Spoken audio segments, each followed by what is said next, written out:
The Timeline is a Blue Wire podcast.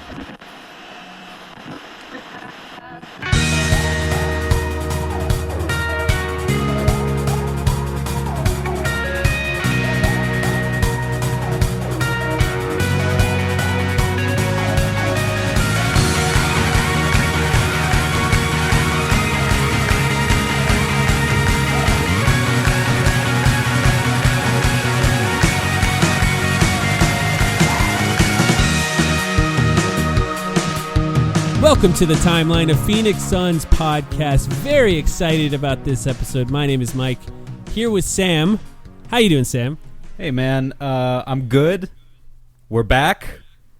Summer League is almost over. Actually, the last game is happening after we record this, but we're going to have to catch up on that a little bit. But otherwise, yeah, really good. Just celebrating a new era, celebrating Bradley Beal being gone, most importantly.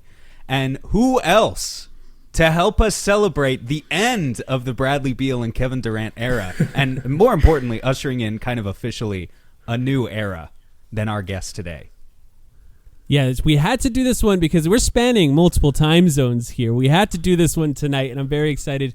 It's been a while since he's joined us, our friend in Australia, David Nash. David, how you doing? Hey guys, I'm doing well. It's great to join you guys. I can't wait to dive into all the exciting numbers on the Bradley Beal buyout and maybe spend the next hour discussing the great debate between Gambo and Stein on the advance payment. What do you reckon?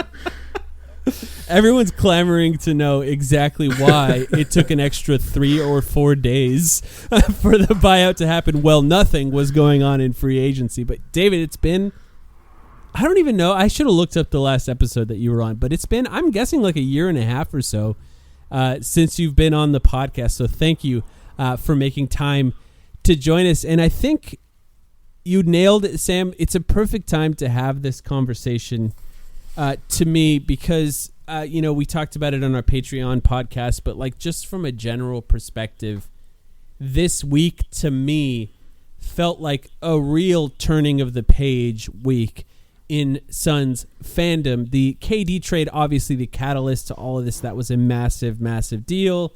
The draft picks that it got back could potentially shape the future of this team at the very least. For what the assets they had, it could shape the future of this team. But the Bradley Beal buyout was the next step, the next stage, the next big movement for this team that allows them to just completely move on from whatever the last 2 seasons were, as frustrating as we know it has been for Suns fans. So I think just to start here, David, just an overall feeling about what's transpired over the course of specifically this offseason. How are you feeling? Yeah, I think you hit the nail on the head. It's like we're all waiting for these probably 2 big decisions to happen. Reading the tea leaves, you probably didn't even have to read the tea leaves because I think the Suns, maybe to their detriment in negotiations, were pretty upfront about the fact that they wanted to, have Durant and Beal off the team in 2 different ways, I suppose.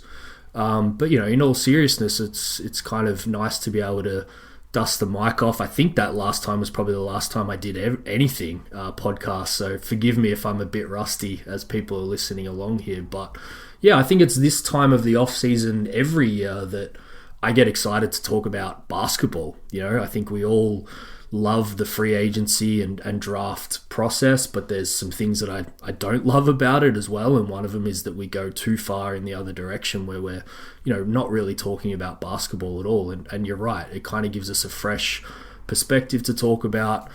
Just before we jumped on the mics and started recording, we were talking about just the different way that we're going to come into this season. The expectations are very different. I think people get excited about the mystery box as we talk about, and I'm probably going to find it hard to not have Kaman Maluach come into just about everything that we discussed today, talking about mystery boxes. So we're in that great time right now where we can theorize on things, and we're not wrong, or not proven wrong, at least for a little while yet. Summer League definitely helps, right, David? It's just the fact that, you get into that portion of the offseason. And now, unfortunately, we're kind of exiting out of that and going back into the 6-week lull until training camp where as a former podcaster yourself, it can be a little difficult to come up with content and podcast topics. We'll do our best, but you start to lean a little bit more into the drama. Guilty as charged, Mike and I think sometimes. But Summer League definitely gives you... It was the last episode we recorded was a therapy session. I'm proud of it. And I think, I think we got that stuff out of our system, and we're ready to, just kind of move on and talk about, like, what we've seen in Summer League, how we begin to project. Obviously, when it comes to, like, talking about Jalen Green or Mark Williams or these other guys, they weren't at Summer League, and there's no basketball for us to talk about right now. But we've still been watching videos of those guys, I think, over the past several weeks, and we're ready to start breaking it down a little bit. But I am curious, because I do know, David, you keep things above the belt in terms of your persona online. You guys get a little more behind the curtain from me sometimes, I suppose. Well, what I mean is, you talk about the basketball, and I appreciate that. It is a common refrain that I feel like I've heard from so many Suns fans now that this KD Beal era is officially over and we're closing the book on it. So many people are saying, these 2 years were just the most miserable I've been as a Suns fan ever. I've heard that so many times online in the past couple weeks. I don't know if you feel precisely that way, but I guess just on a scale of 1 to 10, like, how relieved are you that this particular era is over?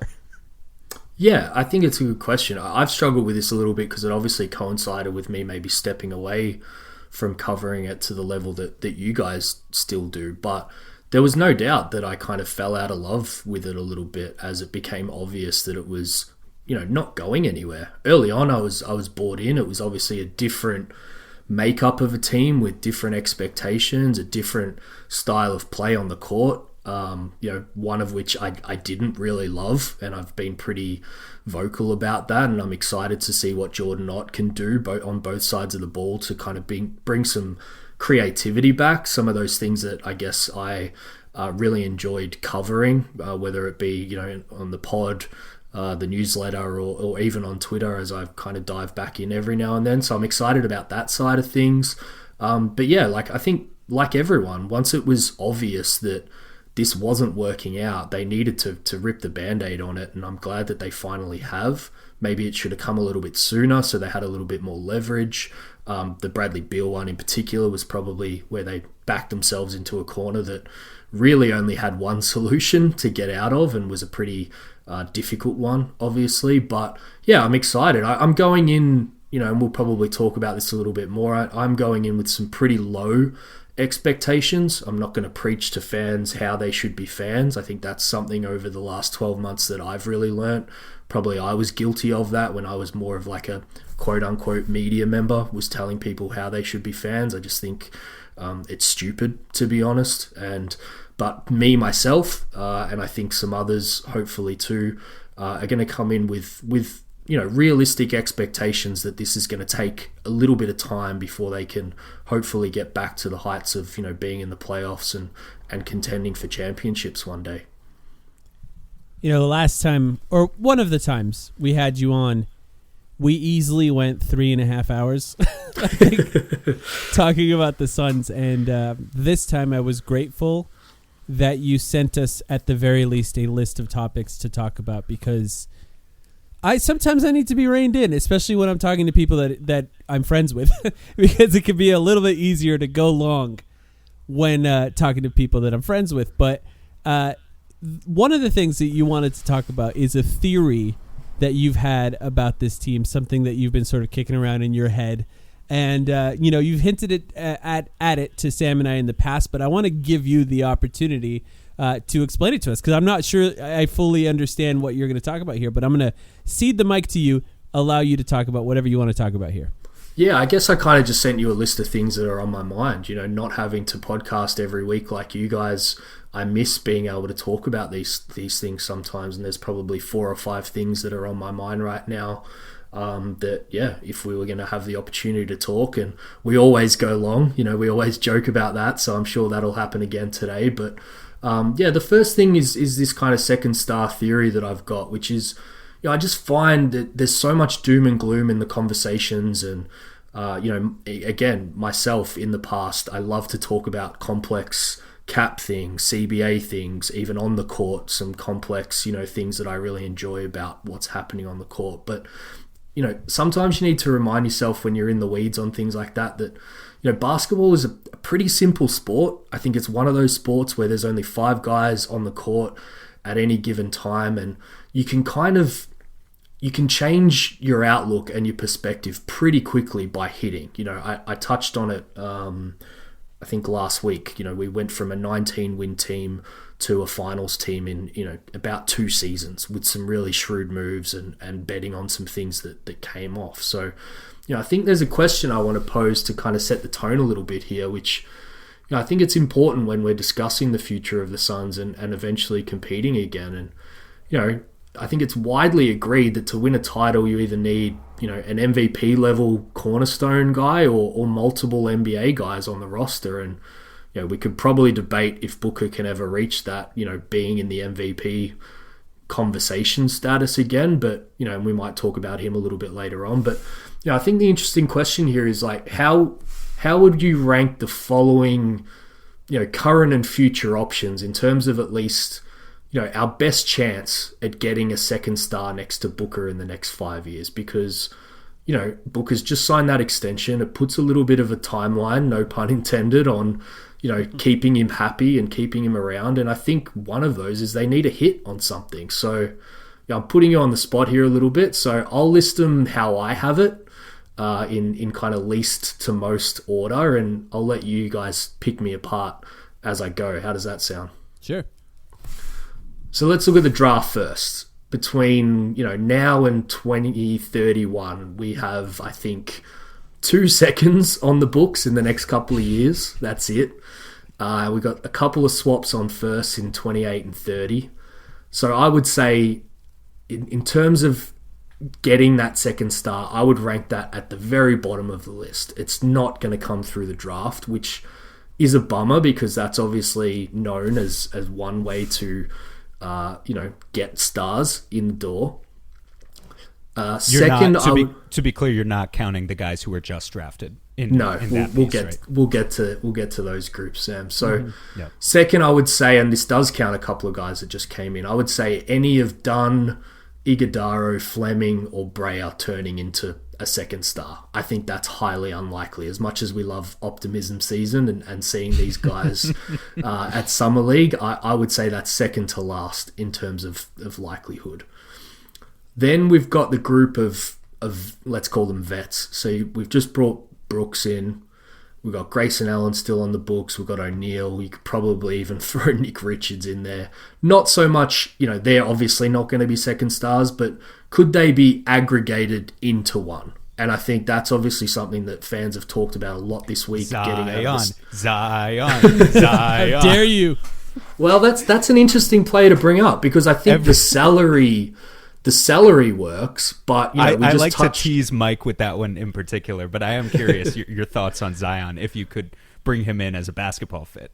Well, I think that's the kind of guy it would have to be, right? Because the salary they've got, but we just talked on the draft picks. They don't really have enough in those last 2 groups, whether it's draft picks or young players, to add to an aggregation trade like that to, I guess, get a team to agree to a trade, unless you have either a disgruntled star forcing his way to Phoenix, and we've seen that that's even complicated when they tried to do Jimmy Butler and things in the past, or, a completely distressed asset like a Zion, and maybe you strike gold taking the risk on that. So I think that's still rather low in the food chain. So then we get to group 4, Jalen Green or Mark Williams, either them becoming the second star or being the main centerpiece in being traded for one. I still think the chances are pretty low on that, but higher than the other 4. And maybe I'm playing my hand here a little bit in, how dire maybe the situation is here to get a second star. Then I would throw in free agency. Probably not this year, obviously not this year or next. But if I look at the cap sheet, I think there's some things that they could do, whether they were aiming for 27, 28, or 29 just before Booker's extension or player option on that extension at least is coming up. I think that's high in that you've got at least a level of control there to bring someone in. And even with the dead cap money that they've got on the books, I think there's still some things they could do that if they really saw an opportunity there, they could do it. And that leaves one option. And, I'm ranking it as the best chance at getting a second star next to Devin Booker. And that is our man, Kaman Maluach. Wow. Wow. Okay, well, I don't know where hold on. You mentioned the idea of trading. Are you talking about Maluach developing into that star? Or are you including the possibility of his value being high enough to trade him for a star in the future? I think like all the others, you have to have the optionality of both. But I think it's an interesting conversation to have talking about him himself, whether that is him being a second star on the Suns in the future or maybe doing enough in the next couple of years where, Booker's obviously on a little bit of a different timeline. There's the second pun of the pod already.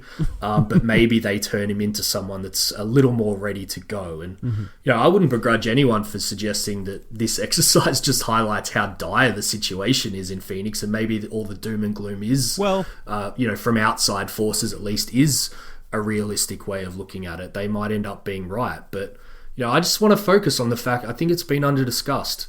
The Suns managed to get a top 10 pick in the door in the KD trade, which I wasn't expecting, to be perfectly honest. Then a guy that was rated pre-draft a little bit inside of the top 10 seemed to slide. We saw that call between Matty Spear and Rich Paul. Maybe there was some backdoor maneuvering there.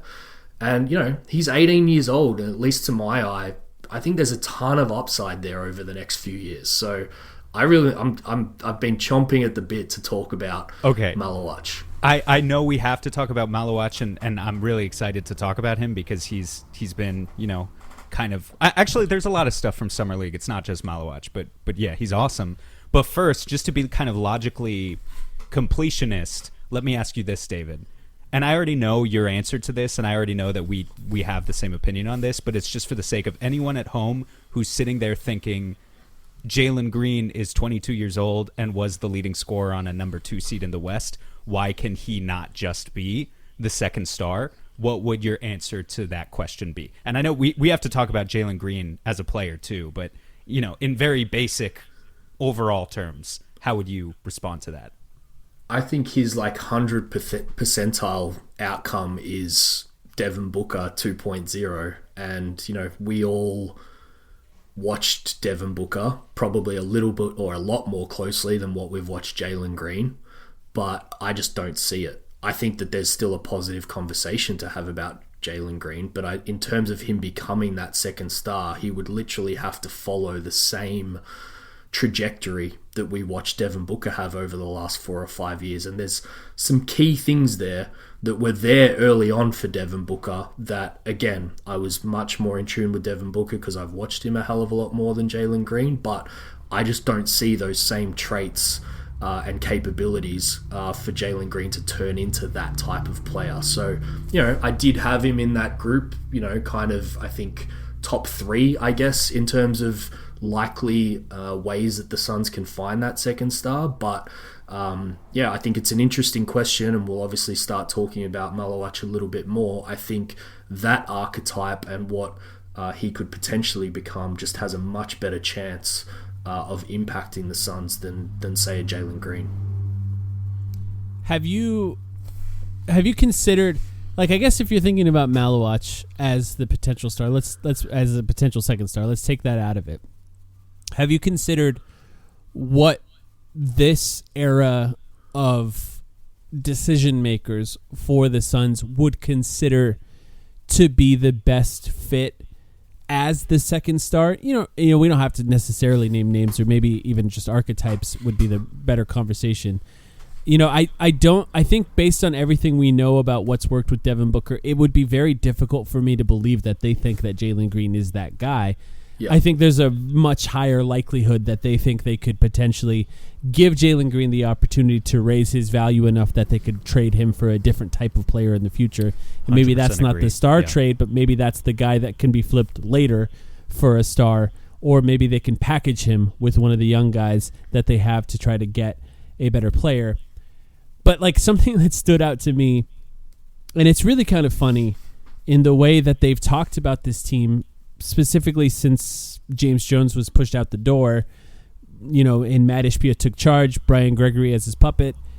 The conversation and the way they've described how they want to play is essentially the Cleveland Cavaliers, which is funny for multiple reasons, but they've mentioned a lot of things: playing faster, playing with pace in transition and in the half court, potentially playing double bigs on the floor at times, focusing on getting more possessions, high effort all the time, offensive rebounds. Offensive rebounds comes up so every opportunity they have to talk about basketball, which by the way I think is good. It's a form of alignment in the way they want to be aligned. That's what 2.5 years of Kevin Durant will do to you at the power forward position. Is you'll do anything to get some offensive rebounds on your roster. They're obsessed with offensive rebounds, which is good because they don't have a lot of good shooting on this team. So if you're gonna put Jalen Green on the floor, getting guys who can get offensive rebounds is probably going to be a good idea if he continues to take any sort of mid-range shot. But I think just from the perspective of, like, I almost think if they have Maluach now, that's their Jared Allen or whatever. Like, it almost feels like they need to find an Evan Mobley. Like, that is the kind of guy that they kind of want to find for this team going forward. Or maybe they even think of Maluach. His name is Oso Ighodaro? Yeah, potentially. If he could ever shoot. Maybe they think of Maluach more as a guy who could be, I don't know, more like a Mobley as far as pushing his shot out to the perimeter.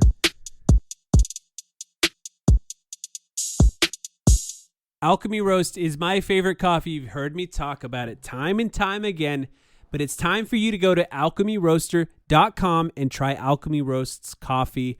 Alchemy Roast is about more than just coffee. It's about passion, dedication, and community. They're a small batch roastery committed to sourcing the finest beans and mastering the art of the roast, and they do it ethically. It really is my favorite coffee, and I know those of you who listen all the time know I love coffee. You can get 10% off your order using the code TIMELINE at alchemyroaster.com. That's the code TIMELINE at alchemyroaster.com. Go on there, check out all their coffee. It's small batch coffee, so it's up to you to try as much of it as you can. They're only available for limited times, so go to alchemyroaster.com, check out what they have, make it as pour over, make it as espresso, make it in a drip machine. I've done it all. It all tastes great. All of it is good.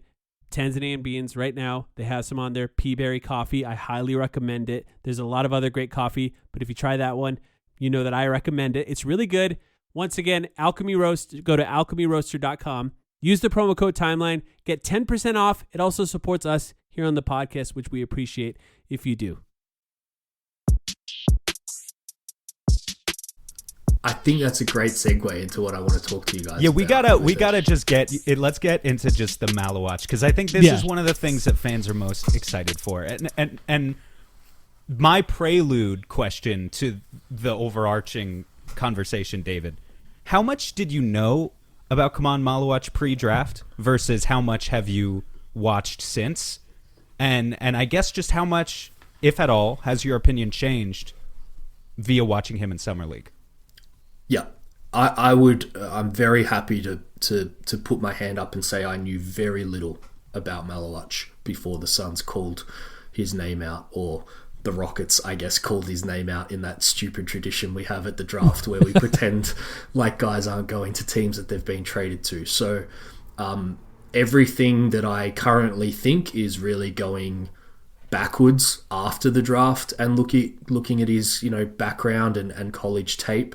What we've seen at Summer League, but I'll throw some caveats out in a minute where I'm not even really, well, I am looking at his Summer League tape, but through a bit of a different lens here than like what the actual results showed us, and I'm kind of just more looking at that archetype. And to the last point of your question, I think I tweeted after the draft, my want for the Suns to become a 5-out team with Devin Booker and feeling like the team basically said, well, fuck you, we're not doing that, when they drafted Maluach and traded for Mark Williams. But in the preceding weeks since, I've started to wonder, and to Mike's point around the Jared Allen Evan Mobley thing, I'm wondering if I missed it in plain sight this whole time. And that's why I want to talk about this kind of comparison. I'm big on not player comparisons, but learning from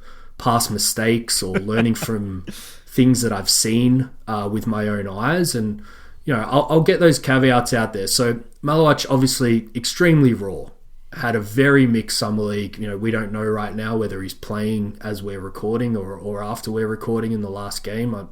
I'm going to guess he doesn't, but I could be totally wrong. So, and I think the last is, it's probably pretty unlikely that he's going to have like an overly impactful rookie season for the Suns. So you definitely have to put your imagination cap on here a little bit. But like you guys, we said it before, I started seriously discussing the Suns in that pre-Ayton draft because that's when we both started our podcasts and really got more in depth about this stuff. And just watching Maluach at Summer League, I just couldn't stop thinking about this stark contrast to Ayton at Summer League. And basically ever since, I haven't been able to get it out of my head how they're similar, maybe in situation, or how they've come to the Suns, but so different at the same time. So I'll throw it to you guys first, just quickly with a question. What do you remember about DeAndre Ayton's Summer League? I was there. I forgot. Wow. Oh, yeah. I was there in person, and we got to go back, man. Maybe next year. Yeah, it is an interesting thing to think about because I was not as sort of in an analytical space being there in person. I was very, very much being a fan. And actually there were so many Suns fans there because it was the first time the Suns had the number one pick. And Las Vegas is so close to Phoenix that it really was, outside of the Lakers fans who were there for Lonzo Ball, it really was this sort of building full of Suns fans when DeAndre Ayton was on the floor. And so basketball-wise, I don't really have a lot of particular memories about what happened on the court at the time. I remember being there. I remember Shams Charania sitting 3 rows behind me. I remember meeting KOC in the hallways, and maybe having a few extra drinks when I was cheering for the team. If I can jump in, like what I remember about Ayton, his Summer League in particular, right? Like, of course, I don't remember any highlights from Summer League. They would have to be very, very good highlights in order to remember those 7 years later. I guess it's just, do you have the stats up? I'm curious. I remember, I think what would just become kind of what we came to expect of Ayton, which is this conservative play style. I want to say he had good, in a sort of conservative big man kind of way, good stats in Summer League where he was getting his automatic double-double and doing the basics. And I think like a lot of the motor concerns would present themselves to us later once he started playing the real basketball in the regular season. Yep. But I think the big difference for me would be that Ayton always felt like a conservative basketball player, even when you were hoping to project him into much more. And Maluach statistically has not been good in Summer League, but what I said to Mike the other week, and I don't remember if this was on a main feed or a Patreon pod, but just that he felt like already he was trying to push his game to its natural limits every time he was on the floor. Confidence is not a fear.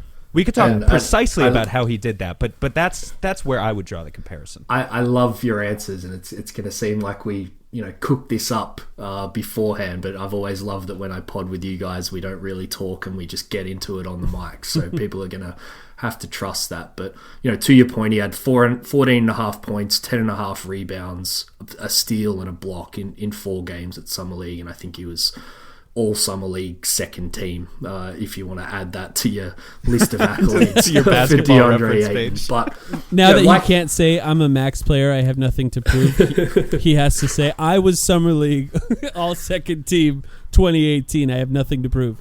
Exactly. But Sam, another thing that we have in common is both having very brief stints writing for Bright Side of the Sun. And I actually wrote an in-depth article. You can still find it online after Ayton's Summer League, and that's why it sits with me so much, because I essentially recapped how they challenged him to run way more pick and rolls than he had in college, and that's why I love both of your answers and your memories, because he was very conservative, didn't do a lot outside of running pick and rolls, and it was to get him, ready for that role. I'm really taking people back here, but you remember they got Ariza in, they got Ryan Anderson in, they had Ricky Rubio.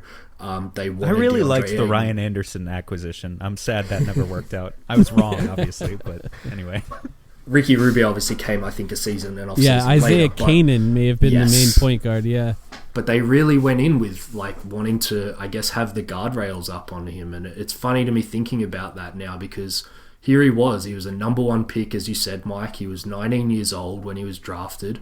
He had massive amounts of pressure on him with the Suns, never having a number one pick before. And we had Booker at that time too, and everyone was talking about how we were going to become relevant, and it was probably, again, a under-discussed thing that they needed a second star, or maybe it was being discussed, and that's why, DeAndre had so much pressure on him throughout his whole Suns career. And right.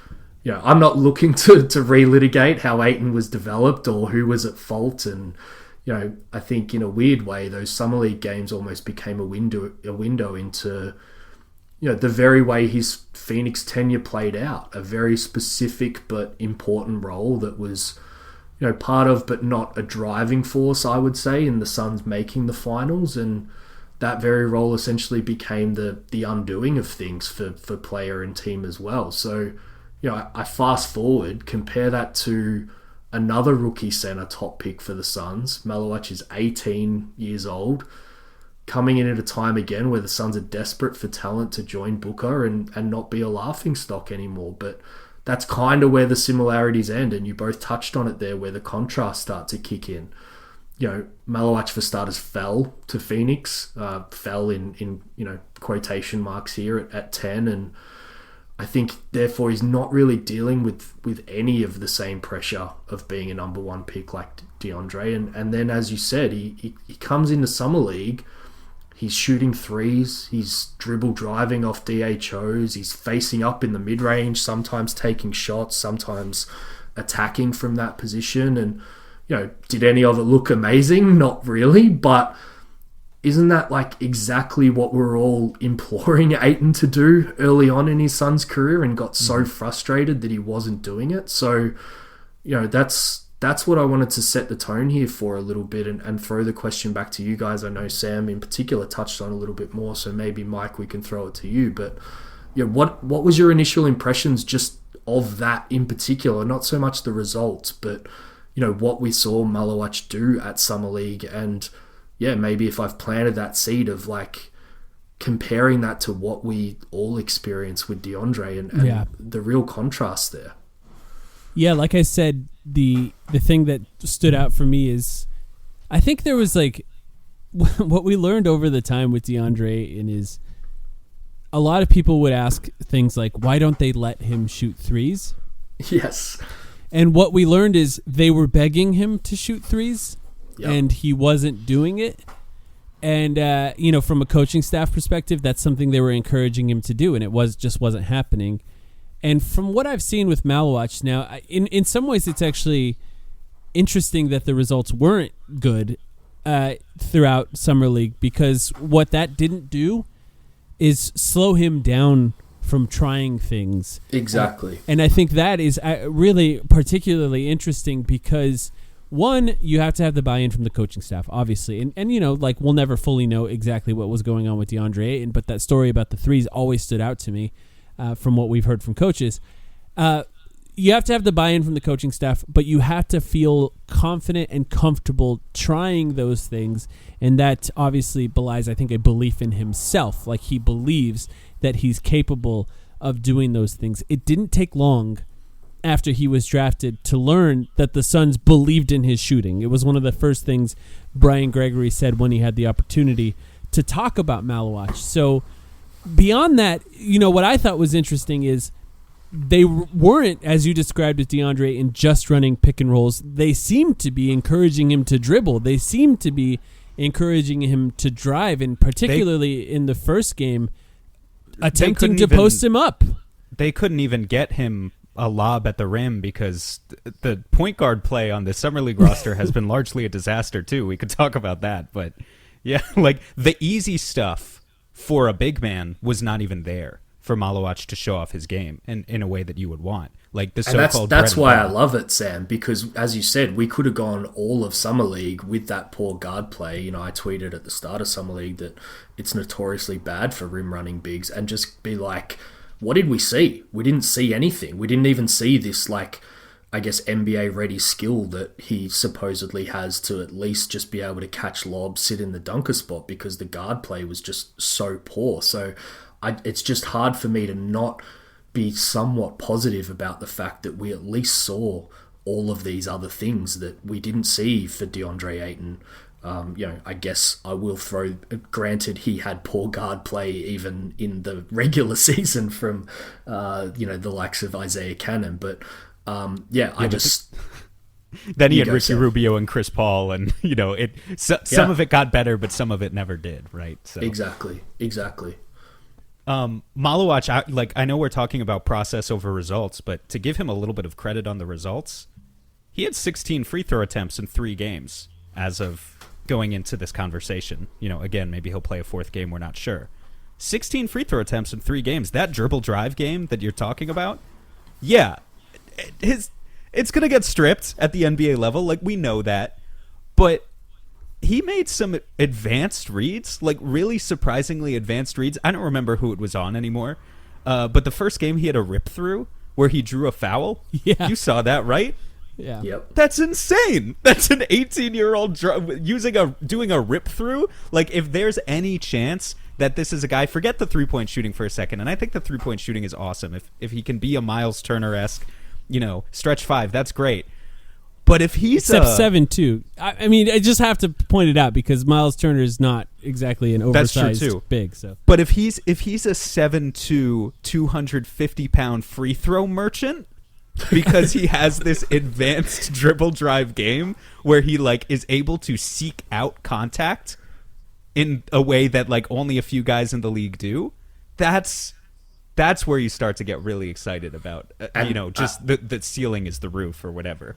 I love that you're setting this conversation up for me so well, Sam, because I was somewhat surprised to see that DeAndre Ayton had 17 free throw attempts in 4 Summer League games. But I went back and read through my article, and quite honestly, it was just him being more athletic and bigger than just about everyone on the court in those pick and roll situations, and getting grabbed instead of finishing off dunks and lobs very easily. Whereas I can't even think of. Maybe that I can think of one situation where Maluach got fouled on a roll to the rim instead of getting an easy dunk. But as you say, most of those other free throws were generated in quite unique ways that I just simply wasn't expecting when I started watching him at Summer League, and it's hard not to feel positive about that. It's a really funny thing, we named this podcast The Timeline because of the time that's what we were talking about. The first podcast we ever did was the day after DeAndre Ayton was drafted. And I talked about it with Sam. It really did feel like what we experienced with DeAndre Ayton, and covering it to the extent that we did, which of course we had never done before. This was a whole new experiment for Sam and I, was sort of this training camp to learn how to talk about Kaman Maluach and what his career could potentially look like going forward. And of course you had this same experience. We started at the exact same time. I'm curious what you think it's going to look like in the regular season, because the freedom to do whatever you want in Summer League is the point of Summer League, right? Yeah. That's kind of why it exists. You're testing the limits of it. We're really, Cooper Flagg played point guard, we're really trying to figure out the extent of what these guys are capable of and empower them to use some of those skills as it goes forward in the NBA. But it's not 23-year-old Devin Booker now, right? Exactly. It's Devin Booker who just signed the largest contract extension. It's Devin Booker who had already made the NBA Finals, tasted what a championship could feel like, and then, of course, missed that ability to do it. And it's a team that also traded for a starting center on the same day that they drafted Kaman Maluach, so they understand they're not going to rush it with him, right? It seems like they knew that. And after watching him I think everyone agrees that was probably the right choice to not force him into that starting role right away. What do you think his role will look like on a team that, at the very least, to start the season, they're going to be attempting to win? Now, win not necessarily a championship, obviously, but like make the playoffs is their goal, I think. There's certainly no incentive for them to tank. So right, exactly. Exactly. Yeah. Well, I think it gives him a little bit more freedom. I think Mark Williams starting, I was looking at it last night. Obviously, Mark Williams, I don't think has played more than 45 games in a season before. So that's something they straight off the bat just have to get right.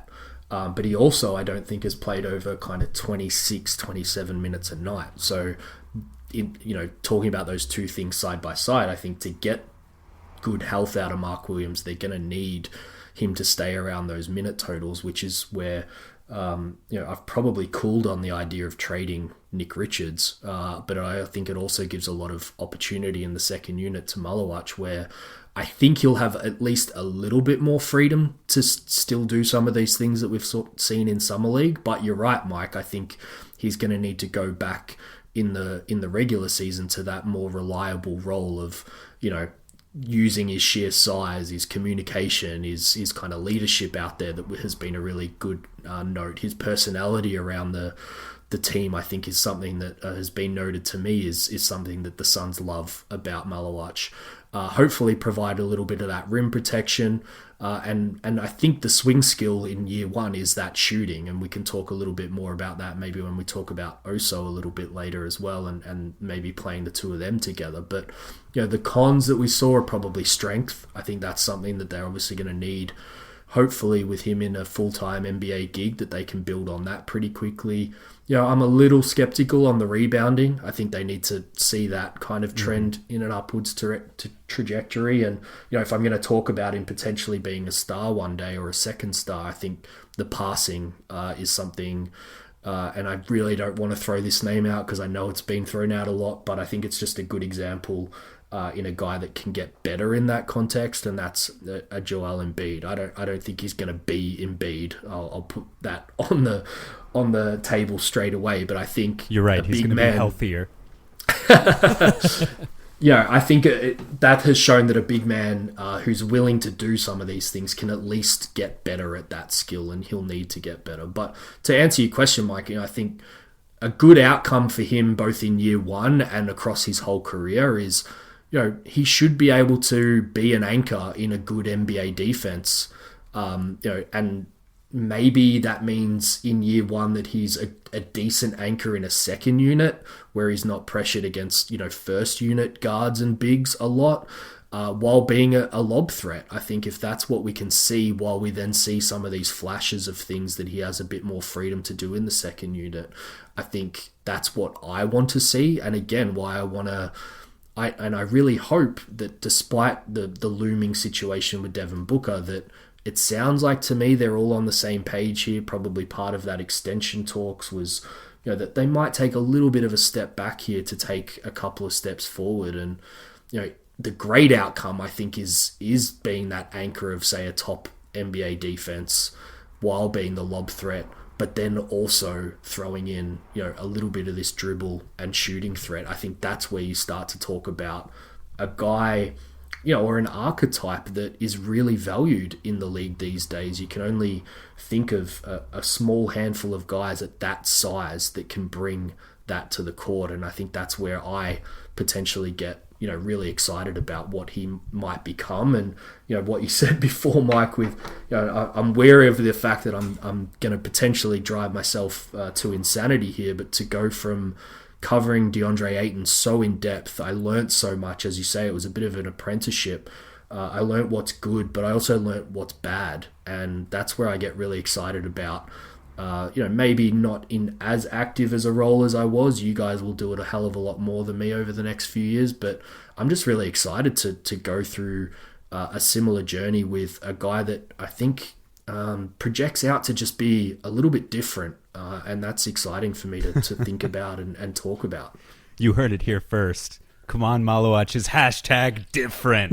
The last thing I'll just say about Maluach here before we move on, because I know we got to talk about other guys in Summer League. Yeah. They need some other form of on-ball creator for him in that second unit, because Devin Booker is going to make everyone just look a lot better, but I don't know how much Maluach is going to get to play with Devin Booker in year one unless Mark Williams does miss 50 games, which, knock on wood, we don't want him to miss 50 games. I want him to be as healthy as possible. So, the Marcus Smart news just came out a couple hours ago. Apparently the Suns were in hot pursuit and appear to have lost that one to the Lakers. I think both you guys would have been on board for that too, right? Just I can't describe how weird it was to feel sad that we are not signing Marcus Smart. And I did feel that, for the record, but yes. Yeah, I mean, he would have made things a little bit easier with that second unit. He wouldn't have been like a godsend, but they need someone. That much is clear. Agreed.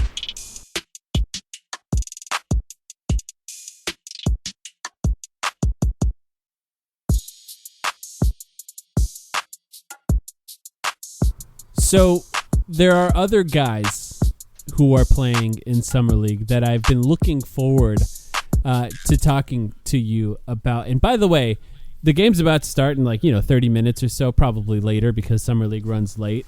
And I'm just going to say I hope Ryan Dunn's not playing. I think he's rolled his ankle 3 times in Summer League, and just put him on ice, man, because he's had moments where he's looked really good and really interesting in Summer League. And of course, we can talk about Fleming and Kobe Brea, but specifically these two guys, I don't think we've really had the opportunity to talk to you about Oso Ighodaro and Ryan Dunn on the podcast at all, David. Maybe True. on the True. occasional playback, of course, but we really saw, I think, some interesting things. Particularly, I can't stop thinking about the way they were playing Oso Ighodaro, but Ryan Dunn came in there and looked really great too. And I would love to hear your thoughts on how they played in Summer League and wherever you want to start with them and how they could look going forward. Let's start with Dunn, because I'm probably going to find a way to work Maluach, as I alluded to before, into the Oso conversation. So let's have a little bit of a break on that for now. But I think with Dunn, obviously good to see the aggression and the shooting pop a little bit, just the confidence with both. I don't have the numbers in front of me, but I think results mean less, like we were discussing with Maluach for me, and more just what you see.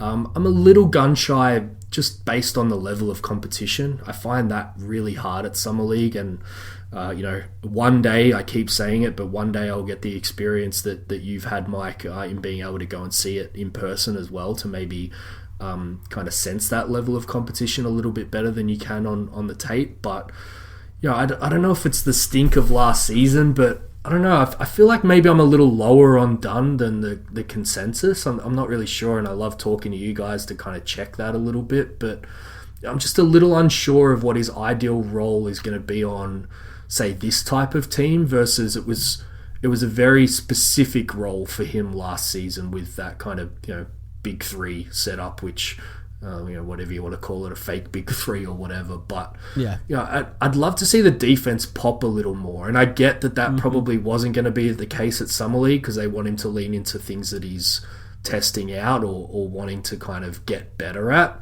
But in the full team context, they've brought in some guys that should mean that the defense is a little bit better. I kind of want to see what impact he might be able to have on that side of the court next year. But what did you guys take away specifically for Dunn from the Summer League games? Do you want to start, or I'll just say this? It's funny how, and I talked about this in the last podcast. We talked about Summer League, and then I'll let you go, Sam, here. But sure. Just how easy it is to get sucked into talking about offense for Ryan Dunn, which is just not the point of Ryan Dunn. Yeah. Because if the offense works and the theoretical defense is there in what he was scouted to be, then he could potentially become a great player. But the offense sometimes looks good, sometimes looks bad, and I imagine that's what it's going to look like going forward. But the defense has to become less than theoretical if he's going to reach any sort of ceiling that we've seen going forward. And I think he got a lot put onto him last year because he was young and nobody tried hard on that team. So there was just so much expectations put onto him. But Sam, I'll let you go here. What do you think? I'm sorry. There's one thing based on what you're saying about the theoretical defense. I want to pull up the cleaning the glass page for Dunn because this actually isn't as disparate as I was expecting. Look, I'm worried about Dunn being a power forward. I think because he's not. Because he's not. I think he can look really good defensively next to Dylan Brooks, and so that's the exciting part. Is Dylan Brooks is one of those pieces that you bring in there. I think Ryan has quite a bit to learn from Dylan, and the prospect of going up against some of these teams that have not one but two perimeter creators and sicking those two guys on said two perimeter creators, that's really interesting. But they need to be the 2 and 3 and not the 3 and 4. And right now I'm worried that they're being slotted in as the 3 and 4. Just to remind people, so I do have the Cleaning the Glass page up. The Suns were a minus, this is not garbage time included, -1.5 net rating with Dunn at small forward last year. And they were a -8.1 when he played at power forward. And according to Cleaning the Glass, it's basically an exact 50-50 split of his minutes played at those two positions. Now, I think a lot of that is just Kevin Durant was the main power forward on the Suns, and Kevin Durant is really good at basketball. So if Dunn is playing power forward, with the exception of maybe a couple of KD at the 5 small ball lineups, which we know they didn't do that much, it largely meant that KD was just off the court. And so I'm sure that played a big part in that. But I do also think they're just not big enough when Ryan plays the 4. Maybe they could become big enough at some point in his development, but that's not who they are right now. And the more you can keep them on the perimeter, the more the defense is going to pop the way it's supposed to. It's almost a Jalen Green problem in some ways, in that you're assuming, right? We're assuming, and this is just, of course, a conversation about the starters, but we're assuming the starters are going to be Jalen Green, Devin Booker, Dylan Brooks, Mark Williams. So you sort of have 4 of the 5 picked out. And I think the most, I would say if I put a poll out on Twitter right now, 90% of the votes, if I were to, get Suns fans to vote on who they want that 5th starter to be, would go towards Ryan Dunn. And, and maybe Can I would ask you a super triggering triggering question? Sure. I mean, it's just because I love to troll you. David, you can answer too. If you had the choice between only one of Jalen Green or Jonathan Kuminga on this team, Green as your 2, and then Brooks, Dunn, Williams as your front court, or Brooks, Dunn as your 2 and 3, Kuminga as your 4, and Williams as your 5, which would you rather have? I think I would rather have Jalen Green. I think Jalen Green's better as a basketball player. We don't have to have Kuminga conversation. Right. And at the very least, if you're planning on trading one of them down the line, I think Jalen Green will probably have more value as a trade asset as well. I think you're right on both fronts. I think it's very much just sort of my dumb version of a talent versus fit question. And there's something to that too. But I'll let David go. The last thing I will say is part of what complicates Dunn, and maybe this is the point you were hinting at, David, is Brooks. It's just that what Brooks does well, he does is what Ryan Dunn does well, but he's better at it. So, like, the world where Ryan Dunn has a clear, definitive role on this team has become so much more clouded by the fact that Brooks is better at those things. He's better at shooting, first of all, and hopefully that's something that is sustainable for him, because it's not always the case with him throughout his career. But right now, he seems to be better at shooting. And if we're asking to guard the best perimeter player on the other team, right now Brooks is going to be better at that. It is his second year, Ryan Dunn. Mm-hmm. So factor all of that in. It's possible there's a leap in there defensively, but like I said, it has to at some point transition from being theoretical to being a reality. And if that happens this year, that would be really good for him. And it is one of those things where, like, Grayson Allen gained 20 pounds of muscle to play the 3, but he's a 2. And, like, part of me is like, I don't necessarily need Ryan Dunn to gain 40 pounds of muscle to play the 4, but, like, I don't know. It kind of would help if he did, but because that's kind of where he needs to play right now. But what do you think? Yeah, you've both kind of laid out some really good points and some interesting questions as well. I think, I'm probably, I'll take the talent over the fit. So I'd probably, to answer Sam's question, take Green over Kuminga. But I agree that Kuminga would fit better right now. But is that a good long-term play? I suppose. I think it's a good question, but I would probably go the other way. Again, I think this shows the perils of maybe trying to operate a little bit on a two timeline situation. There's your third timeline pun for the pod for anyone who's counting along as they listen. Take a shot. Another shot. I think, they could go really bad and not have a Brooks on the team and that help Dunn's development long term. But, I think one thing that has been missed in the context, and that I think that you guys do a particularly good job of pointing out for anyone who regularly listens to you, is they are running this kind of tightrope of staying good or at least having a path to being good sooner rather than later while Devin Booker's on the team, versus just kind of gutting things and prolonging the accelerating, I should say, the development of the young guys. I don't think it's ever a bad thing for someone like Dunn to have an example like Brooks, but how they use them together and separately is going to be a really interesting piece of this upcoming season, I think. And maybe this is a good segue to talk about Oso a little bit more. Not that I think he solves this problem per se, but when you look at the depth chart, I think we've all noted it, is there's just a gaping hole at the 4 right now, and I think you can talk yourself into double big. You can talk yourself into Ryan Dunn. You can talk yourself into Fleming. I think I've seen people do that, maybe not necessarily as a starter, but that he's going to have opportunity. Whereas I tend to go it may not be resolved before the season, but that seems to me to be something that they're going to need to, either through a trade or development of certain guys, kind of fill that piece sooner rather than later. Yes, I guess I'll ask you this, and then we could transition fully, or maybe this will be your answer, into the Oso conversation. But as far as the starters right now, assuming the team doesn't add a forward, in that 5th starter spot, who would you feel the most comfortable with right now? I think Dunn. And I think it is, unfortunately, in that sense where Brooks and Dunn are going to be your 3-4 rather than your 2-3. And then you just hope that Jordan Ott is a little bit more imaginative than the last two coaches in terms of how he staggers Green and Booker and then gets bigger lineups. I think almost in the way that the front office has set this roster up, it's going to be near impossible when they start bringing reserves in to not have a ridiculous amount of length on the court. So I guess that insulates the problem a little bit, but I certainly don't think it's a long-term solution. And what was the word? Oh, go ahead, Sam. Sorry. Well, maybe you guys remember. What was the word that Damari Carroll, when asked, kept using to describe Jordan Ott? Can't remember anymore. He said it in that one interview. He was like, he's always a step ahead, but then he used a word.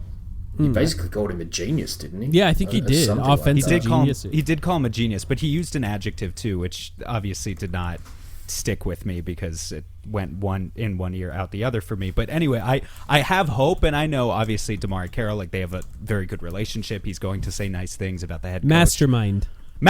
Hey, maybe he did say that. I looked it up. He gives me reason to believe that Ott is truly not just young in years, but kind of young in philosophy. He really feels like this new generation of NBA coach that is maybe almost a little bit unburdened by the baggage of having worked 20 years in the league, like a Frank Vogel, like a Mike Budenholzer. You're saying to your point, David, two bigs for him won't be the same as Monty's two bigs, because Monty's two bigs are influenced by 2003, whereas Jordan Ott's will be influenced by 2026. Who were Monty's two bigs when he did that? Why can't I Frank remember Kaminsky and Ayton was one of them that he tried. That one wasn't even. That one I think there was an Aaron Baines, DeAndre Ayton starting lineup. There was definitely an Aaron Baines and DA game, which was funny. And just in terms of his rotation patterns, look, this is all speculation, and I'm willing to put my hand up and say that yes, it's speculation, but I do think Ott is I'm choosing to believe that he's just going to be pretty on the fly in terms of how he manages things, and he's going to surprise us with some of his decisions, hopefully in a good way. Some breaking news: the Suns are resting Dunn, Iguodaro, Maluach, and Brea for the last game, so we can the three of us at least can breathe easy that we're not missing out on anything that we're covering. Okay, real quick to give you 5 more minutes of rest before we get into the Oso conversation, and I promise it's coming. But can we just say, because it's not on our list here, but I want to make sure we talk about it. Kobe Brea was kind of the surprise of Summer League, right? True. Was it a surprise after watching the way he played and as a 22-year-old? Well, David, I mean, do you think it was a surprise or not a surprise? It's a good question. I think I went in with really low expectations that maybe he would not get exposed, but even at that level of athleticism up from college, he may find it a little tougher. I think there was moments where teams keyed in on him that he found it a little tougher, but I guess the way I would categorize it is like he passed the first test, and for a second round pick on a two-way, the reality is, we can get really pumped up by him, and I've certainly seen fans do a lot of that, whereas I'm a little more skeptical. The reality is a guy like that is going to have probably 3 or 4 big hurdles to jump in the next 12 months. We've seen the Suns cycle through two-way guys very, very quickly, and particularly a guy of his age. So, I would say it's not a sexy answer, but I think he passed the first test, but there's some even bigger ones coming before I can get myself too excited about what he might be able to do on an NBA floor. I think that's a fair way to talk about it, where I was, on a rocket ship to Mars as soon as I saw that first game. And, it's just when a guy comes in that has like a definitive high-level NBA skill right away, it's fun to see those guys play in Summer League, because sometimes it doesn't translate, but sometimes it does. And what I expected out of him, just because of his age, is that there was going to be moments where he looked really great in Summer League. I think there's just a difference in someone who's 18 and someone who's 22 that has years and years and years of playing high-level basketball in college. You can come in there and be sort of more consistent with your play because you've done it more, so you have more experience. And, whether or not that translates to an NBA court, of course, will remain to be seen. But, you can picture it a little better now, at the very least. Sure. It's a little easier to imagine it. I just love his size. I mean, I know we're talking about a guy who's like 6'5", 6'6" with shoes or whatever, so he's not that big.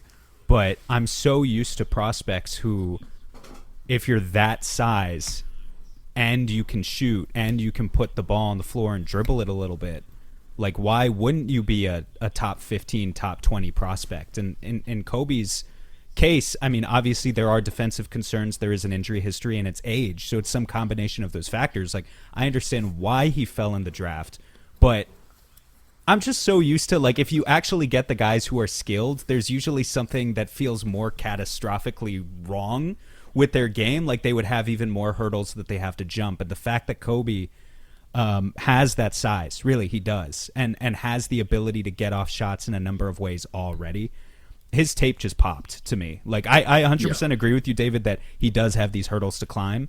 And I'll be honest, I was a little bit disappointed. I totally understand why they only signed him to a two-way contract, because realistically that's all they needed to do. They just didn't need him on a guaranteed deal right now. But I was a little bit disappointed when I read that. And just seeing him in Summer League, I'm a little bit still on the rocket ship. I can't lie. Let me give you both some credit here for, I guess, a point each that you just made, which I think was far more valuable to the conversation than what I talked about. And I think that that's my own personal philosophy in quote unquote scouting players, and how I feel like I've grown watching guys over the last 5 or 6 years, is having an NBA ready skill is often underestimated, to Mike's point. That is what gets you on the court. And particularly for a team like what I expect this Phoenix Suns team to be, versus say the old Phoenix Suns team, shall we say, where maybe your lack of defense or other things that you can't do gets highlighted a lot more, and you get your one chance and get thrown out the door pretty quickly. I think I've personally kind of looked at draft scouting as, how are they going to get on the NBA court as soon as possible to then develop those other areas and see if they can develop those other areas. But you need to be able to come on, and maybe this is like the Dragon Bender, Marquise Chris of it all in my own path of watching the Suns. But if you can't bring an NBA ready skill, which he clearly has, you can't see whether you can jump those hurdles. And then the second thing, to Sam's point, is probably in the last couple of years, I've really moved to a point where if you don't have size, like, you have to be so far and beyond other options at your position for you to succeed. And you're right, Sam, that size at least insulates some of the other problems that might come, and at least gives him a chance. And when you're talking about guys like this, it's about getting a chance, having the opportunity come through an injury or something, but then being able to actually capitalize on it. And I think those two things, his shooting and his size, is at least going to give him an opportunity. Where he takes that and whether he can jump those extra hurdles is to be seen, but I think he's got that on his side.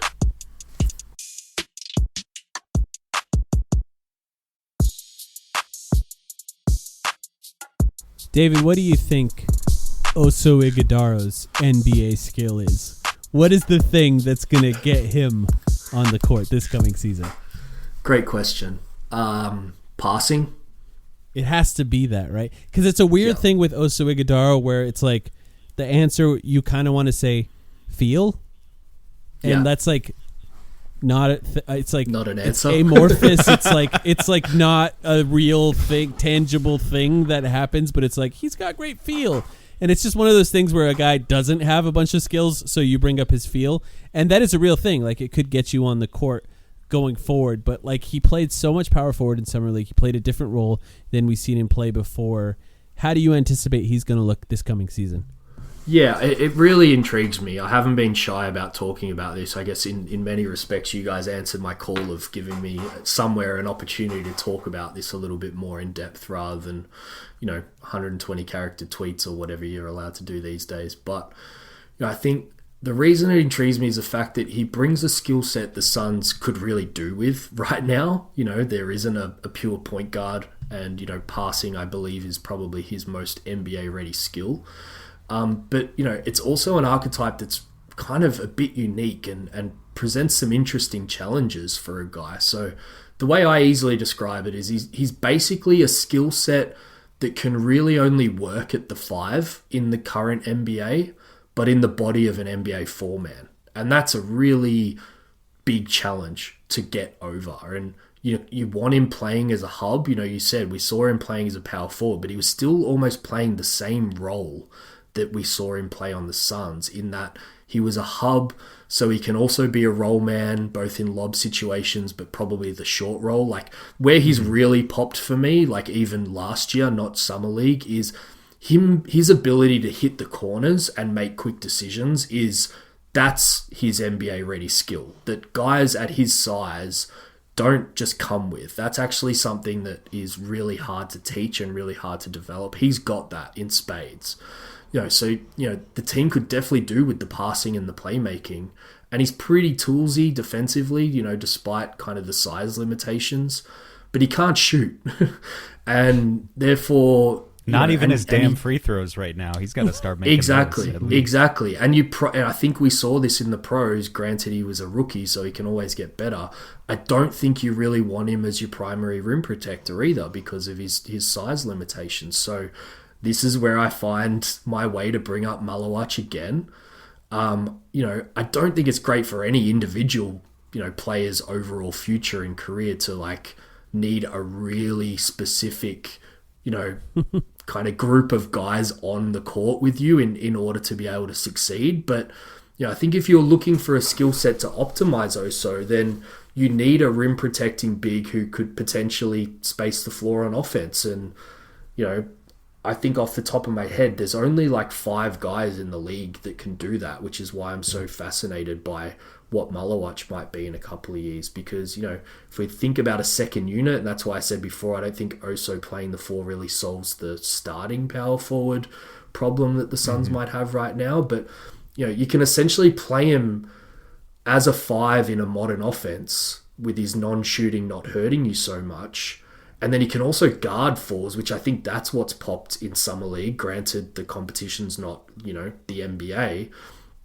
And then you can leverage some of that athleticism as a weak side help defender as well. So, I'm really hoping that it's the second unit pairing we get to see a lot this season for both of them, really, because I think the mix of both of their skills together, and particularly rookie Maluach, can really be helped and insulated a little bit by second year Oso and what we saw in Summer League. So I'm really intrigued by specifically that pairing. You were talking about, this is just off the top of my head here, but like one of the weaknesses for Maluach in Summer League being a little bit of concern about those rebounding numbers. And, certainly Oso is disappointing as a rebounder at the 5. At the 4, he is 100% above average. I don't know where he would rank out exactly, but he can rebound for a 4, no doubt. I heard you talking about that on your last pod, and I was nodding my head furiously in agreement with you. I thought it was just a the great stats point. here. I don't know exactly how many minutes he played, but definitely under 30, right, in Summer League, and he averaged 8.5 rebounds a game. And so if you put that next to Kaman, they're going to get a lot of offensive rebounds. They just are. There are massive, massive spacing concerns. And I'm also seeing here in the stats, Oso shot 47% from the free throw line in Summer League. Again, it's 4 games, but it's like, dude, make your free throws. Yeah. 15-foot mid-range, maybe, just a little bit. That would be great.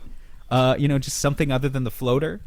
But yeah, what you were talking about was really interesting there with the, it's never great for a player to be so reliant on other players in order to project out their skill set. It kind of reminds me of sort of the Brandon Clark situation. Him and Oso are different players, but being a non-shooter, generally speaking, at the 4, and the way that Clark, who has survived now in the NBA and is making $12 million a year, he's a valuable NBA player, but he has existed for 7 years in Memphis in this very specific 15 to 20 minute per game archetype where he has to play with Jaren Jackson Jr., who's one of those guys who can just space the floor like crazy. Just in order to survive, right? Either that or just playing super small lineups. It makes it really difficult for Oso if he doesn't develop some of these more requisite skills. Even though we all understand he's massively skilled in other ways, he's massively intelligent. There was a play in the last game. Well, the way I described Oso in the last podcast was context dependent, so we're really kind of nailing that whole conversation. But if you want to figure out a way for him to become valuable when he steps on the court, you have to put him in a place where the skills that he has become relevant to what you're doing. And, there was a moment in the last game, which ended up being, of course, the last game that he played in Summer League, where I said, just let him run a pick and roll. But, a minute later, they did. And it was a really fascinating one, too, because if you're trying to figure out the type of forward thinking that exists with somebody like Jordan Knott, this play was a good example. Maybe I could even find it later, but they lined up 2 guards to screen for Oso Ighodaro, almost as if it was going to be a double drag. Oso Ighodaro's on the ball, inverted pick and roll, 2 guards are on the ball. The first guard screens as Oso goes around the first screen. There's confusion between the 2 guards as far as who is going to switch. The second guard, instead of staying there for the second screen, leaks out to the corner. Oso Ighodaro bounce passes it to the corner, splits the 2 defenders that are trying essentially to trap Oso Ighodaro to a wide open corner 3. And it was just one of those plays that stood out to me as, 1, creative, as something that Jordan Ott would do, and 2, testing the limits of what Oso Ighodaro could potentially do as a creator for other players. The only threat that he has, of course, is getting downhill and towards the rim on that play. So maybe a really smart and a really well scouted defense won't do anything to him, just give him a ton of space there. But to create the kind of confusion where players who aren't used to switching in this scenario are trying to switch, and for him to thread that needle to that pass to that corner, I think was really interesting. And I'm curious if he does play at the power forward position a lot this season, which we all anticipate, at least based on the roster construction right now, he will do that. I'm curious to what extent they push that playmaking to test the limits of it, where maybe he's dribbling in a pick and roll a little bit more, and they're really testing those limits, and or maybe that doesn't work. And I love you bringing that play up in particular. And I know there'll probably be some people listening along to this of like, oh god, they're talking really in the weeds. This is how we get to 3 hours. As soon as I started talking, I'm like, this is how we get to 3 hours. But yeah, and on a situation that may never come to fruition. But I think when you've prefaced it by saying that how's Ott going to think creatively, these are the types of conversations that I really miss having and appreciate jumping on with you guys to talk about it. I won't labor on it too much, but what I think about with Maluach is particularly year one Maluach, who maybe wants to sit out on the perimeter like we saw in Summer League, maybe more than he even should. What I could see happening is opposing defenses putting their 4-man on Maluach because he's not, as much of a strength threat, in order to keep their 5-man back in the paint where they want him to be protecting the rim. And where that ties into what you're talking about, he's then cross-matched on Oso, and that's where his advantage creation against a 5-man rather than a 4-man really comes in. So that's where... Sorry, go ahead. I'm sorry. No, I was just going to say Sam's getting excited. That's exactly where Mike's example of a play where you put the ball in Oso's hands and potentially take advantage of a matchup, whether it's dribbling to the rim or finding a guy on a cut. I think that's where I start to think that could be possible in a really imaginative kind of second unit offense. Okay, so I'm getting excited because you're Australian, and so I get the chance to be mean to you for a second. Not actually, but you're talking about Oso's advantage creation against a 5. You watched the game against the Wolves where he was matched up on an Australian, Roko Zakarski, and destroyed him, dude. Like, that's where he saw the open floor. He saw and of course Zakarski was like the biggest center in the draft, even bigger than Maluach by some metrics. Like, I think he's like 7'3", 260. Like, this is a guy where if you're Oso, you have to attack someone like that with his foot speed. But just the fact that he did it, right? Like, that's the perfect example of what you were talking about there. And he just needs to have the confidence to do it consistently. But he did it in Summer League. He really did. Yep, agreed. I'm excited to see what he looks like in this coming season. I just anticipate, based on the way the roster is currently built, that he's actually going to play more than I thought, based on who they drafted and who they traded for on draft day. So we'll see how it looks. Another guy they added in the offseason, Jalen Green. Haven't really talked to you much about Jalen Green, David. I know maybe I've been sort of painted as the Jalen Green hater so far. Sam has been more of a guy that's been trying to talk himself into it.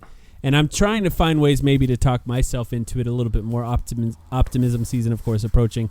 I need to get on board a little bit. But how are you feeling about Jalen Green right now? Yeah, I mean, I'll throw it back to you guys really quickly first, just to kind of set the table, because I have listened to you both speak about it a bit. You maybe haven't heard from me so much, but where are you both at right now, say out of 10, in terms of at least wanting to give it a shot?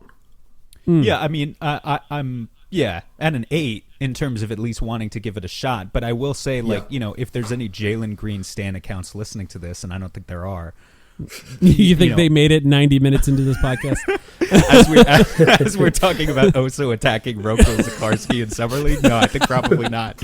But, I think so much of my reason, and I really do want to give Jalen, the person, the human being, a chance as well to, mesh in this locker room and grow in a way that, maybe he couldn't fulfill his full potential in Houston and all that.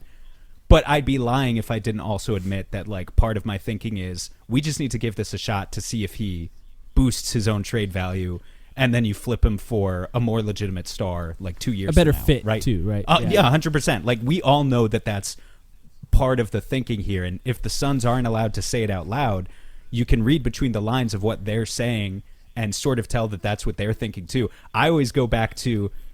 and I know you guys listen to this as well, but the interview that Jordan Ott did during one of the Summer League games, where he was asked directly by the sideline reporter about what Jalen Green and Dylan Brooks bring to your guys' organization, and he led off by saying, "Well, Dylan Brooks, he's a veteran. He brings." He talked about Dylan Brooks for a minute and a half. Yeah. Well, not that much, but he talked about Dylan Brooks first. And it was like, this is the veteran. He's going to bring toughness. He's going to bring defense. He's going to shoot the ball. And then eventually got to Jalen Green, and he was like, the first thing he says is, yeah, he's young. He's 22. And I was like, that right there just tells me you're not as bought in as you're supposed to be. Like, that was a little bit of a misstep, in my opinion, of what Ott is supposed to say publicly, even if it's what he's privately thinking. Yeah. Which is that this is a guy who we know has a talent, but certain aspects of his game need to be massively reformed in order for him to fit around Devin Booker. At least there was only like 1,000 people watching that, and they're all listening to this podcast right now. But I'm at a 5. I'll just say that. Okay. Yeah, like if you could find a trade right now for a player that fits better, I would do it. Like I'm not gonna push myself any further towards a 10 and say that's necessary. But yeah, I guess I'm trying to give him a relatively clean slate. There's some pretty strong opinions, both from NBA media and Suns fans in general on him. And what I'm struggling with is not so much like those narratives around his first 4 years, but again, big on comparisons and learning from past mistakes. Like it's a little different to Ayton, but I just can't stop thinking about Bradley Beal. Obviously, that being such a recent change to the roster as well. And I'll try and go as quick as possible on here because there's probably at least one other thing that I'm more excited to talk about before we finish. And I know we're getting a little long here, but I think you're going to know very quickly, or I'm going to know very quickly about how awful I feel about this or somewhat optimistic. Either way, and Sam touched on it, I don't subscribe to Green being some like core piece no matter what the Suns tell you, in terms of how much they covered him or his I guess fact that he was the highest scorer on the number 2 seed or whatever it was. I'm not putting a lot into that.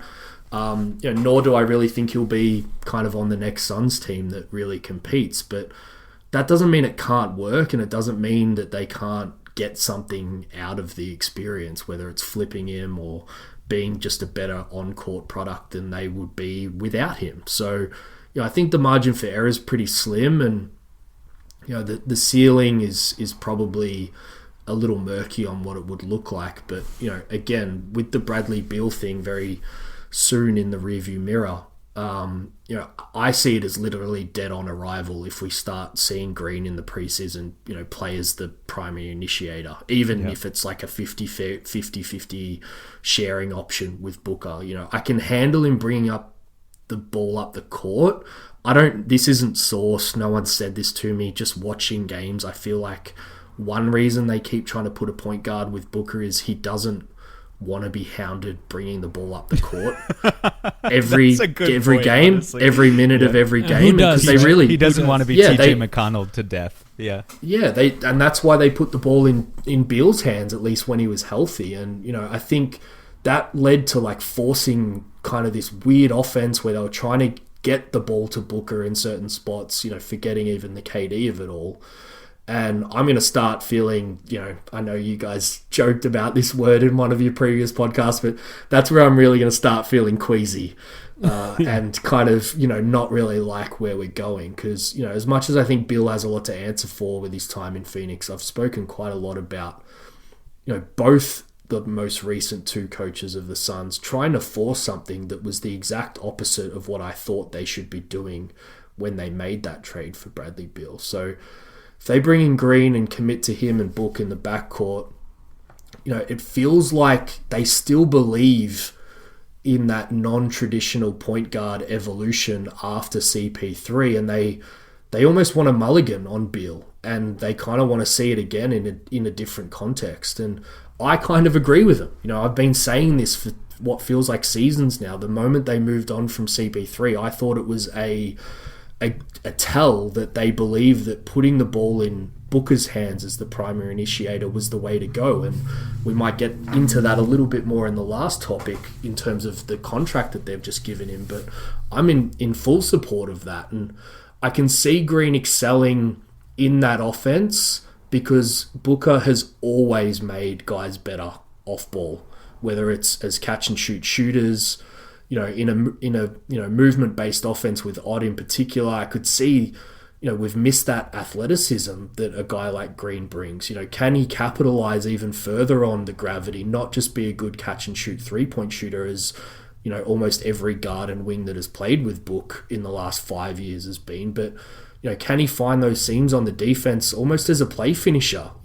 Limit those negatives that we see in Green's game. Don't make him make the extra pass. Like, literally just say, go out there and in a weird, almost big man style role, finish off plays that Booker creates for you. And Klay Thompson, that's sort of, I know it's not quite the same type of player, but like Klay Thompson was a finisher. Everyone, if you're a guard, or at least if you're under 6'7" or something, right? Everyone wants to have the 3-level score in the NBA, even in today's game, because that's how you make $50 million. If you're under 6'7", you need to cover all 3 bases. And that's why I understand Jalen Green coming into the league as a 6'4" guy who was the second overall. He was the second overall pick, right? The second overall pick in 2021. I understand why that's been the theory on what to do with Jalen Green, and I'm sure that's what Jalen Green to an extent wants to do.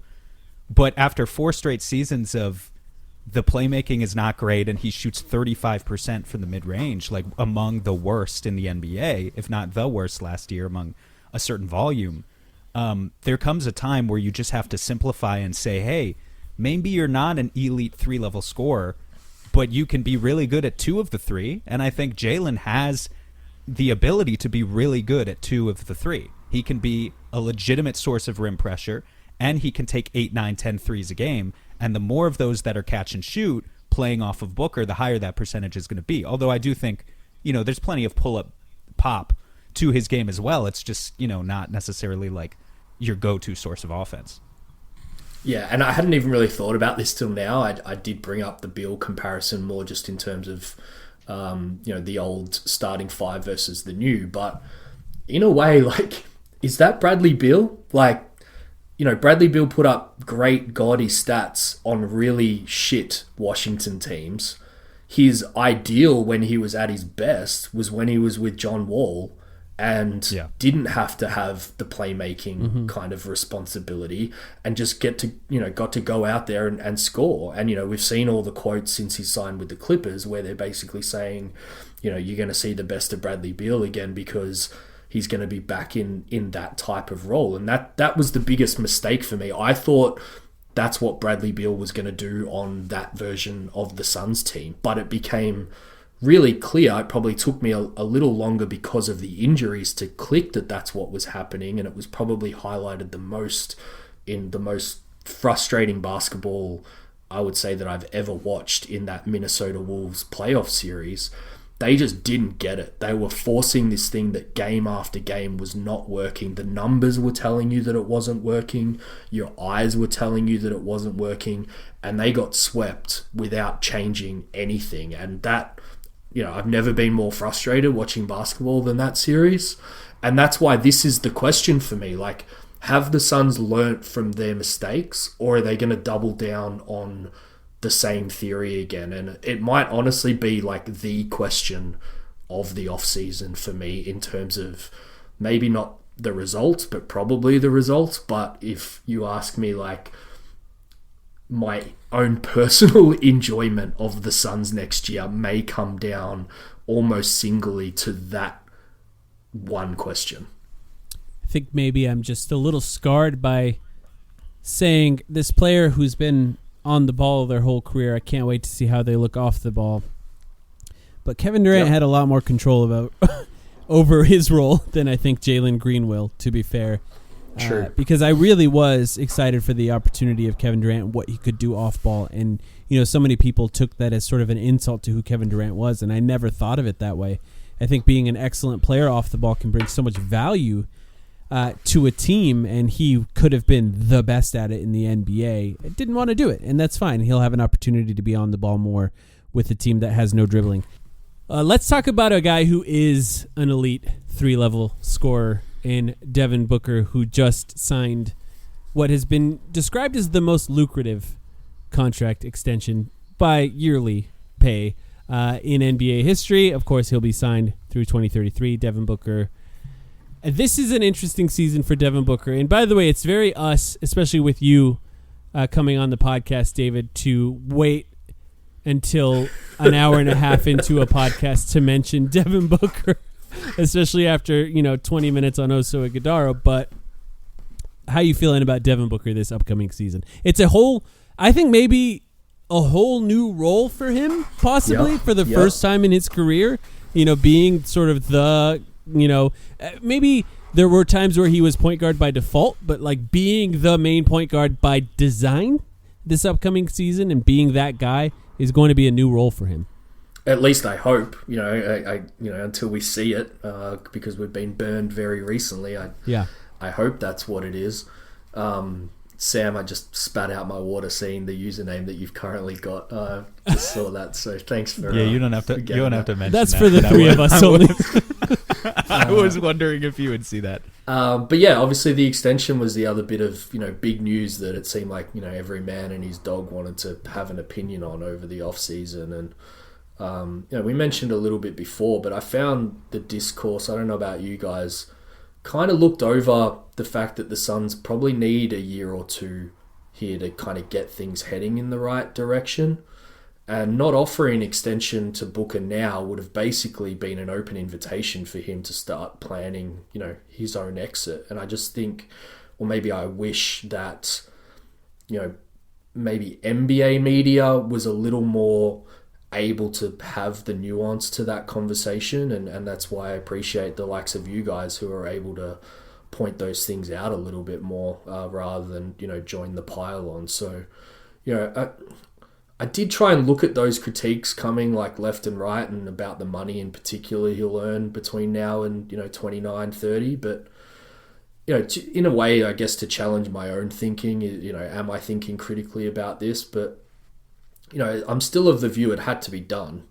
So my mind automatically pivoted to, what version of Booker do you need to make that contract palatable over the next 5 years, basically? And at first it made me think that the last truly Booker-led team, as you just mentioned before, Mike, was the Bubble Suns. CP3 came in straight after that, followed by Durant and then Beal, and so while it's, always been hashtag Book Nation, as Bradley Beal famously mentioned in his intro press conference, it's never really felt quite like his team, both on and off the court. And I think the Suns have gone out of their way in everything that they've said publicly, Matt Ishbia in particular, to really point out that they're building now around Devin. Now, the argument is as I mentioned before, when they got rid of CP3, that probably should have been the point that they had that realization, but at least they're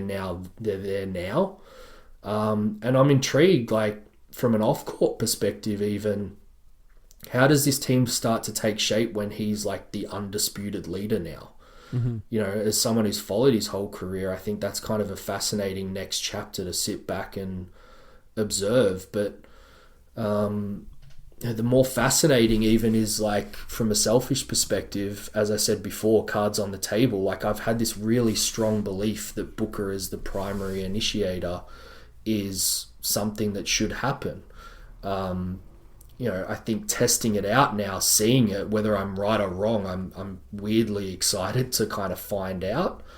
And I think everything we've basically discussed, it's almost fitting that we've left it to last, because I think this is where everything we've discussed all comes together, and I'm weirdly excited, as I say, to find out those answers, whether it's good or bad, and it's kind of about damn time. So I'm interested to hear your guys' thoughts on it. But in terms of living up to the contract, particularly on those extension years in 29, 30, he kind of has to be whether you call it point guard or what, he needs to be more that predominantly ball in your hands guy rather than a traditional shooting guard, because I think that's where you kind of go, well, you're probably not, I don't care that the cap's going up, you're probably not paying, $70 million or whatever it ends up being to be, JJ Redick on steroids. You're doing it to be LeBron, Luka, Jokic, even SGA. to be, you've got to be, even to be Donovan Mitchell. Yeah, right? Exactly. It's, there's a level of heliocentrism above that is now being demanded of Book, and time will tell. I think the leadership aspect of it is interesting, though. I think all of us can certainly agree we need more vocal leadership from Book than we got last year. And what exactly played into it, I think it was a number of things, and I'm not going to speculate exactly on all of them. I mean, number one, less cannabis will help. There's less cannabis on the team now. That's the recurring joke that I always like to say. But also, if you choose to believe that Bud literally told Book to kind of sit down and shut up and be less vocal, if that story was true, then clearly things should improve next year in terms of his ability to connect with these guys. Certainly all of the young players coming in. I mean, I know Ryan and Oso have a massive amount of respect for Book already, but the 3 or 4 additional young guys that you just added should all have that respect as well. Kobe Brea, for one, has been like watching Devin Booker, not since he was born, but like, for as long as he's been an NBA fan. I think he grew up as a Kobe fan, or his namesake is because of Kobe Bryant, and then quickly transitioned into a Booker fan in the post-Kobe era. So yeah, we need Booker to take a more on-ball role, like both literally and when it comes to the leadership. But I feel pretty optimistic that he'll be able to do it. I think he's at an interesting age now, at 29. I'll just say this.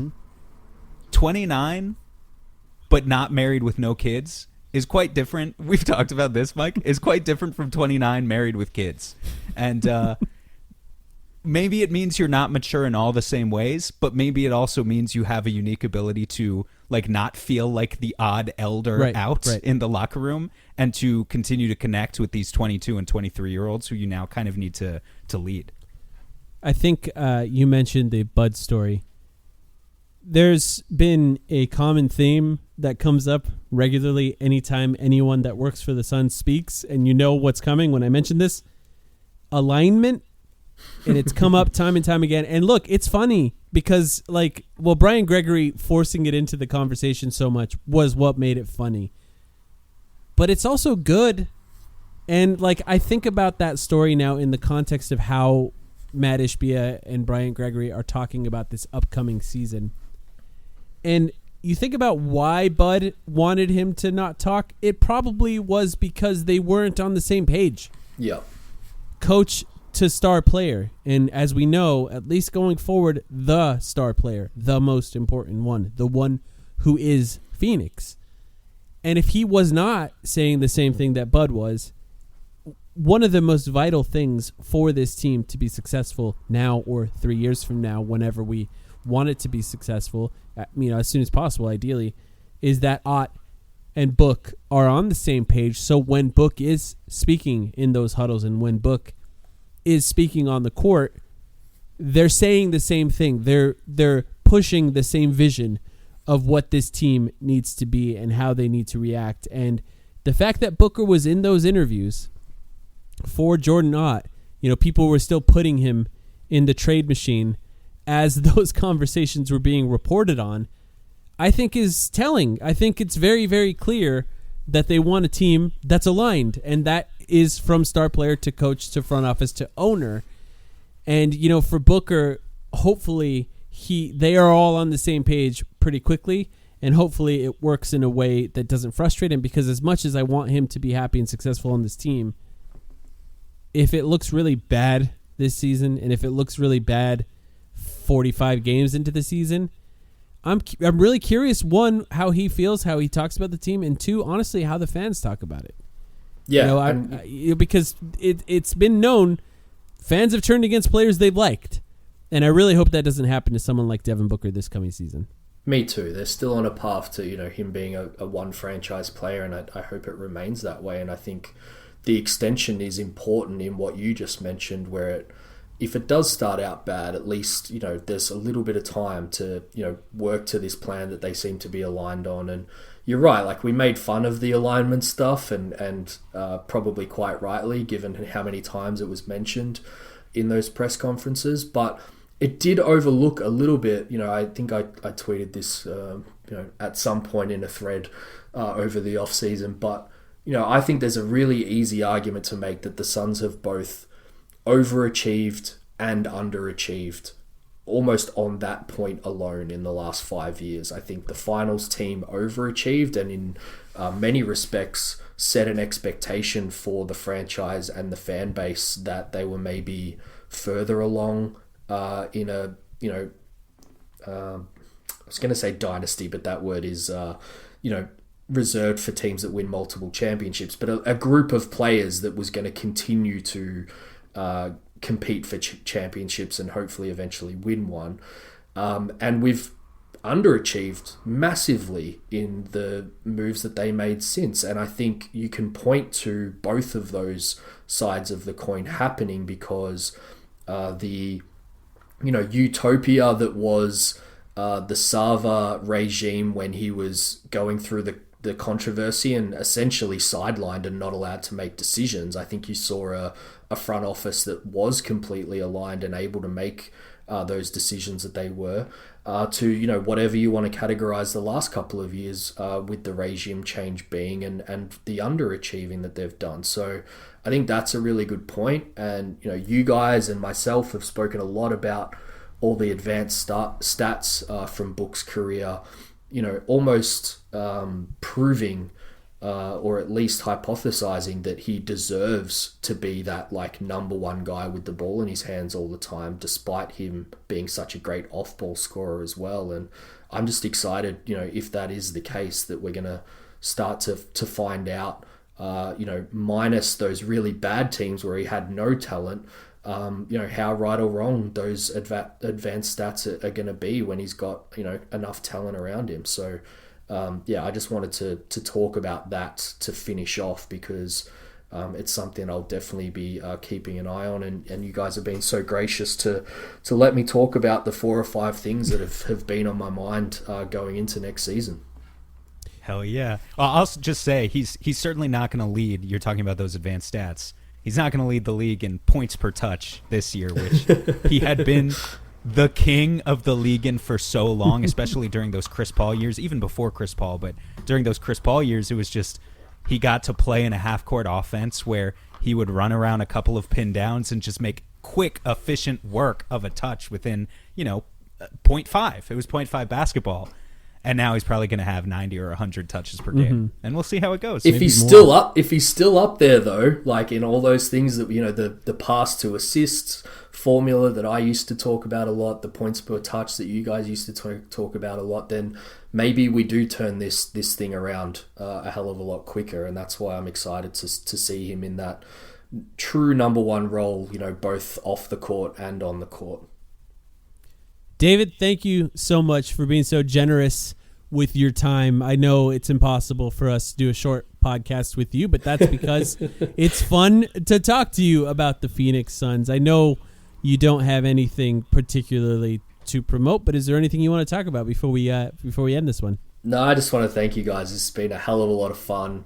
Probably got a lot off my chest that I'll now be able to kind of go back into the hole that I crawled out of for a little while, as I said on Twitter, and maybe enjoy the break from basketball before it really starts to ramp up in 6 to 8 weeks' time, as Sam mentioned at the start. So, just can't thank you guys enough. Love talking ball with you guys, and I'm excited to see what this new Suns team is going to be on the court next season. Thanks, David. Quick thank you to everyone who's joined our Patreon in the last week, patreon.com/thetimeline. Lots of good stuff posted every week, plus access to our Discord if you'd like to join. Now's a good time, patreon.com/thetimeline. Thanks, everyone.